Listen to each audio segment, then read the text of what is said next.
Manhattan. Primero tomamos a Koldo y después caerá Ábalos.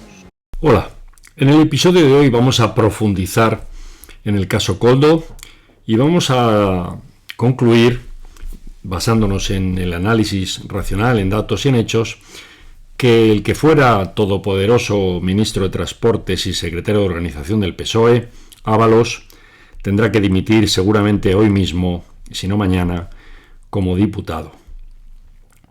¿Por qué estamos seguros de esto? Pues porque esta vez la justicia lleva investigando 2 años la denuncia de un ciudadano, en este caso Ramiro Grau, a distintas instancias, fue recogida por alguno de los tribunales españoles y ha habido un fiscal, el fiscal Luis Pastor Mota, que ha preparado una querella en la que acusa a una serie de personas, entre ellas Koldo, el asesor de Ábalos, de delitos graves de corrupción, organización criminal, blanqueamiento de capitales. Esta querella se presentó el 28 de junio del año 23, del año pasado, y ha saltado a los medios, como sabéis, el viernes, con la investigación, detención, etcétera, de Koldo y de sus socios en distintas esferas. Como decía, el caso es tan serio y ha salpicado ya a tantas personas que no tiene otro remedio que dimitir a Ábalos. Pero en realidad, Ábalos ya había caído antes. Ábalos, en nuestra opinión, cae cuando a raíz del caso Delphi no hubo explicaciones suficientes. Y además, y recuerdo rápidamente, porque estas cosas conviene que no caigan en el olvido, se ocurrieron cosas realmente graves cuando lo de Delcy Rodríguez. Delcy Rodríguez era la vicepresidenta de Venezuela. Por temas de narcotráfico y otros delitos posibles de algunas personas en Venezuela, tenían prohibida su paso por el territorio europeo, pero a pesar de eso, el avión de Delcy aterriza en Barajas, y ¿quién va a recibirla, a acompañarla durante toda la noche, más de 10 horas? Pues no va nadie de la policía o de la Guardia Civil o del Ministerio de Exteriores, no, va el ministro Ábalos, que no tiene teóricamente ninguna competencia en su ministerio. ¿Quién le lleva al ministro Ábalos esa noche? Pues su ínclito chofer, asesor y hombre conseguidor para muchas cosas, Koldo García. Pues que esa noche, además, hay la Guardia Civil, que está 24 horas en Barajas. Quien mandaba los servicios de la Guardia Civil era un oficial que, oh sorpresa, oh casualidad, después de facilitar todas las gestiones que Ábalos tuviera bien hacer en esa noche, este oficial de la Guardia Civil es ascendido a teniente coronel y además premiado con la comandancia de Madrid, con el mando de la Guardia Civil en Madrid, seguramente el mando más importante de la Guardia Civil. Para poder hacer eso, previamente el ministro Marlaska tuvo que destituir a Pérez de los Cobos, una destitución que ya se ha demostrado por los tribunales que fue absolutamente infundada y por lo tanto política, y por lo tanto tiene que retraer esa decisión. Como veis, se repiten las cosas, ¿no? La historia se repite 2 veces. Primero como tragedia, y me acuerdo de cuando el PSOE comenzó a corromper la Guardia Civil colocando a aquel infumable Luis Roldán, otro Luis como Koldo es Luis en vasco, como director general de la Guardia Civil, pero hubo tantos escándalos, ya no solo de corrupción, sino de cocaína y de prostitutas, que Roldán tuvo que huir de España, etcétera, etcétera. Bueno, otra vez se corrompe o se intenta corromper a la Guardia Civil políticamente utilizando personas que a veces por un ascenso pues se dejan manejar por los políticos. En este caso, David Blanes, el oficial de la Guardia Civil, que seguramente hizo dejación de sus funciones esa noche en Barajas. Por tanto, el famoso tema de las maletas probablemente fue lo que le costó el puesto a Ábalos, pero Ábalos seguía vivo, seguía con Koldo seguía haciendo sus gestiones, pero ha llegado al límite. Les han pillado. Decía Sánchez este fin de semana que el que la hace la paga. Debería haber sido un poquito más honesto y transparente y decir que al que le pillan la paga, porque hacerla la hace muchos. solo nos enteramos de algunos pocos. En este caso, han pillado a Koldo y tendrá que responder ante la justicia, ya está haciéndolo, pero es que hay responsabilidades políticas muy claras de Ábalos. ¿Qué está ocurriendo estos días? Pues como ya no somos niños, no creemos en casualidades. ¿Qué estamos viendo? Pues Ábalos ha ido nada menos que al País a hacer una entrevista el sábado, al periódico El País, que como sabéis es el periódico de más tirada en España, el más influyente y además absolutamente empeñado o al servicio de los intereses del gobierno del PSOE. Además, Ábalos el domingo ha ido a La Sexta. La Sexta, como sabéis, es un canal donde la propiedad fundamentalmente también apoya al PSOE. ¿Y por qué Ábalos va al País el sábado y a La Sexta el domingo? Muy sencillo. Si recordáis, personas importantes del gobierno le han dejado caer también a Ábalos el mensaje de que ellos, en su lugar, dimitirían o sabrían qué hacer. Y Sánchez ha dicho que el que la hace, la paga. El mensaje está claro. Lo que ocurre es que una persona como Ábalos, que ha sido tan poderosa, tiene mucha información, se ha acostumbrado a un nivel de vida muy alto, como mínimo necesita 400.000 euros brutos para vivir. 400.000 brutos son 200.000 netos. Más que esto ingresaban los Koldo, su hermano, su mujer, durante estos años en cash, ingresaban en los bancos a los que ha tenido acceso este canal, porque nos han hecho llegar la querella del fiscal, y por tanto todos sabemos que Ábalos va a intentar mantener ese nivel de vida. Probablemente habrá aceptado ya que no va a tener poder, por lo menos en los próximos años. Él tenía palabrado el puesto de eurodiputado, donde con dietas, viajes, comisiones, etcétera, consigues ese nivel de vida. El puesto de eurodiputado se ha caído a todas luces y ahora estará viendo qué puede hacer. Evidentemente Sánchez y el PSOE tienen que salvar las formas y no podrán directamente meterle en el consejo de ninguna empresa importante del IBEX o de una empresa importante de las que gestiona el Estado directamente, con pingües salarios a los consejeros, como es Red Eléctrica Española, o una empresa no controlada teóricamente, pero en la que siempre el poder político ha colocado consejeros, como es Telefónica. Por tanto, Ábalos debe andar en esa. Ojo,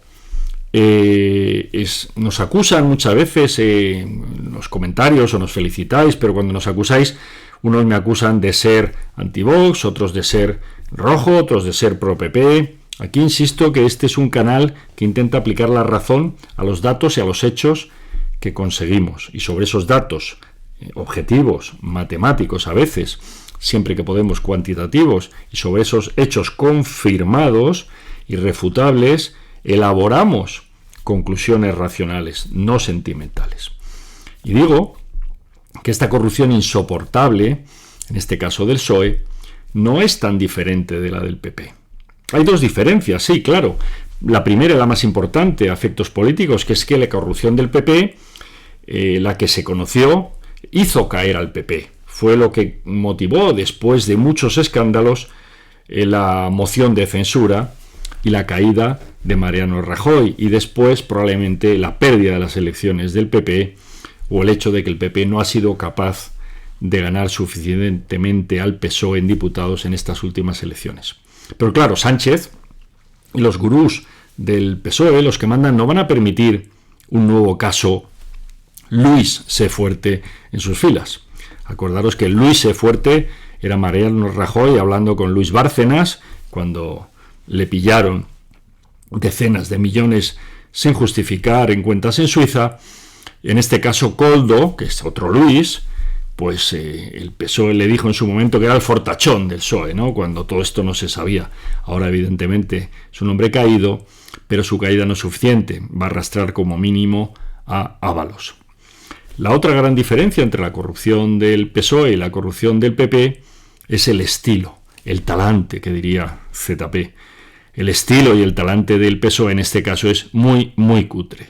Como decía, pisos en Benidorm, un portero de puticlub que le hacen consejero de Renfe, luego consejero en otras empresas también del gobierno, etcétera. Es muy cutre. La corrupción del PP era más elegante, más fina. Acordaros, Luis Bárcenas, el estilo de vida, piso en el mejor barrio de Madrid, esquiar en la mejor estación de esquí de Suiza, en Gstaad, donde iba el rey, cuadros valiosísimos, mayordomo que te recibe en su casa con guante blanco. La del PSOE, pues es más cutre. Aquí no vamos a hacer un juicio de moral. Es evidente que la gente con menos recursos y menos educación, pues cuando se corrompe, acaba teniendo una corrupción cutre. La gente de alto nivel, cuando se corrompe, pues tiene una corrupción de alto nivel. Pero, decían los clásicos, una frase que nos encanta en este canal, que la corrupción de los mejores es lo peor. Corruptio optimi, pésima. Por eso, a algunos aquí nos parece todavía más culpable la corrupción del PP que la del PSOE, porque se supone que estas personas, como Bárcenas, como el marido de Soraya, el marido de Cospedal, la mujer de Aznar, no tienen necesidad de utilizar el nepotismo, el tráfico de influencias para colocarse en consejos de administración. Pueden ganarse la vida perfectamente trabajando, como hacemos todos. Quizá no cobrarán 400.000 euros brutos al año, pero sí pueden cobrar 100, 80.000 y vivir tranquilamente. Hecho ese paréntesis, continuamos y terminamos con el caso de hoy. Conclusión: Ábalos va a caer y el PSOE hará todo lo posible para que ese sea el cortafuegos final que no salpique a más gente importante del partido y desde luego que no llegue a Santos Cerdán y finalmente que en ningún caso pueda afectar a Sánchez personalmente. Cuidado con Santos Cerdán, porque es ahora el secretario de organización del PSOE, el todopoderoso secretario de organización que ha tomado el puesto que dejó Ábalos, pero claro, casualidad, insisto que en este programa no creemos en las casualidades, Santos Cerdán de Navarra, del PSOE de Navarra, es el que le presentó a Koldo a Ábalos. Por tanto, quizá Santos Cerdán también esté en el ajo de esta saga. No lo sabemos. Insisto, el PSOE intentará que se pare todo en Ábalos y pasar páginas rápidamente. Hay elecciones dentro de menos de 2 meses en el País Vasco. El PSOE acaba de tener un drama, un resultado pésimo en Galicia y desde luego cuenta con quedar terceros en el País Vasco. Eso es matemático, eso va a ocurrir. La disputa por el primer y segundo lugar está entre el PNV y Bildu. PSOE no tiene ninguna posibilidad de ser la segunda fuerza, va a ser la tercera. Es físicamente así, pero podría tener también un drama y caer mucho más allá de lo que ya es el PSOE en el País Vasco. Curiosamente hoy, esta mañana temprano, hemos estado investigando un poquito la prensa vasca y me ha sorprendido mucho que prácticamente no se habla de Koldo en los periódicos de la órbita del PNV, tanto de San Sebastián como de Bilbao, o sea, el Diario Vasco, el Correo de Bilbao, no se menciona más que en un sitio pequeñito, en uno de ellos, al caso Koldo. Pero es que más sorprendente aún es que tampoco le mencionan en el diario, digamos, del entorno de Bildu, en Gara. Ni siquiera se menciona, lo cual me deja pensativo. Estamos convencidos aquí que en el País Vasco el acuerdo entre el PNV y el PSOE es muy fuerte y que al 90%, por dar una cifra, el PSOE apoyará al PNV para el gobierno vasco. Pero nos sorprende que Bildu no aproveche este tema de Koldo para dar caña y ganar a lo mejor más votos, ¿no? Arrancarle votantes socialistas al PSOE en el País Vasco para engrosar el volumen de votos de Bildu. Quizá también Bildu le va bien el status quo de tener este acuerdo con el PSOE a nivel nacional en Madrid y no quiere agitar las aguas de momento. No lo sabemos, pero el 21 de abril habrá elecciones vascas y muy pronto, esa misma noche, sabremos quién es el partido más votado, y no deberíamos tardar mucho en saber o en confirmar que el PSOE dará la lehendakaritza, la presidencia del gobierno vasco, al PNV. Y después vienen las europeas. Ahí tampoco debería permitirse Sánchez una debacle, porque eso podría hacer que algunos socialistas comenzasen a cuestionar su idoneidad como secretario general. Por tanto, Ábalos caerá en las próximas horas o días. El PSOE cerrará esta crisis, veremos si la cierra en falso o la cierra definitivamente, y la vida seguirá. Y en este canal no hablaremos más, espero, en los próximos días del caso Koldo, y esperemos que no tengamos que hablar de otros casos Koldos o Luises en el PSOE o en el PP. Ojalá.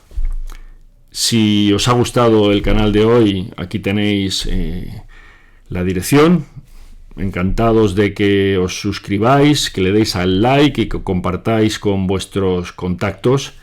Hasta el próximo episodio, Libre Pensadores.